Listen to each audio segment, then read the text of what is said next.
Is Bitcoin dead, or did you just miss the warning signs? Today, the entire crypto market is bleeding, but if you were watching the charts instead of the hype, you saw this coming miles away. We are talking about the massive BTC breakdown, the Ichimoku death cross, and the bear flag that hit our targets with surgical precision. If you want to understand the mechanics of the blockchain markets and how to survive the next liquidation event, stay tuned. We are diving deep into the data right now.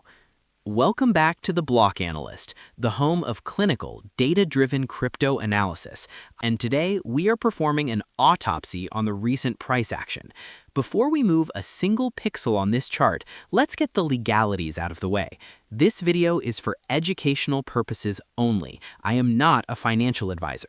Crypto markets are high risk. Never invest money you cannot afford to lose.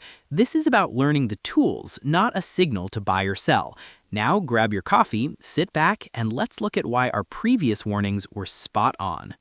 Let's start with the godfather of indicators, the Ichimoku Hayo.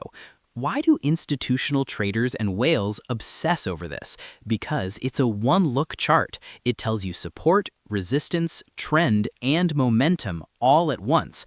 Why did it tell us to exit at $115,000? The Kumo break. Look at the chart. Back when BTC was trading in the six figures, the price started drifting into the cloud. That was the first sign of exhaustion. The TK cross. We saw the Tenkan Sen, fast line, cross below the Kijun Sen, slow line, while we were at the top. In Ichimoku theory, a bearish cross above the cloud is a weak sell, but a cross followed by a price drop below the cloud is a definitive exit signal. Cloud thickness. When the cloud turned red and became thick above the price, it created a ceiling that BTC simply couldn't break. Did you guys see the news about the latest regulatory FUD?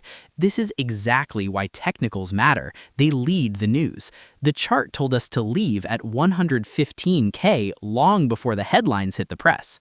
Now, let's look at the Relative Strength Index, RSI. If Ichimoku is the map, RSI is the speedometer. Looking at the image I shared with you earlier, the RSI crashed into the floor. We are seeing readings in the 30 range. Oversold doesn't mean buy. A common mistake beginners make is buying as soon as RSI hits 30. But look at this chart. The RSI stayed oversold while the price kept dumping. Importance. It shows us that the selling pressure was climactic. Everyone who wanted to panic sell has likely already done so. Educational note. Remember, this is educational only. An oversold RSI suggests a relief rally is coming, but in a bear market, that's often just a chance for whales to sell higher. This is the I told you so moment of the video. Let's talk about chart patterns. Patterns are just a visual representation of human psychology, greed, and fear. The bear flag breakdown. The pole, the initial violent drop from the highs. The flag, that little upward channel we saw. It looked like a recovery, right? Wrong. That was a bear flag. It's a period of consolidation where bulls try to push up but lack the volume. How to draw the targets. Take the length of the pole, the first drop. Clone that line and place it at the point where the price broke the bottom of the flag. The result? It pointed directly to $64,000, $63,000. As we discussed in our previous warning videos, once that flag snapped, the 64K target was a mathematical probability. And as you can see, the market didn't just hit it, it sliced through it like butter towards 60K.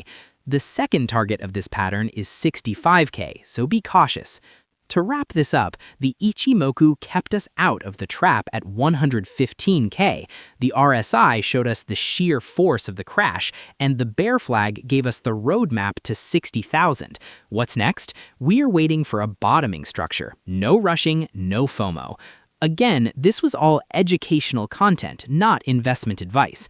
If you found this deep dive helpful, smash that like button, subscribe to The Block Analyst, and join our community where we value math over memes. Would you like me to analyze the Ethereum chart next or look at the weekly close for Bitcoin? Let me know in the comments. Stay safe, stay liquid. See you in the next one.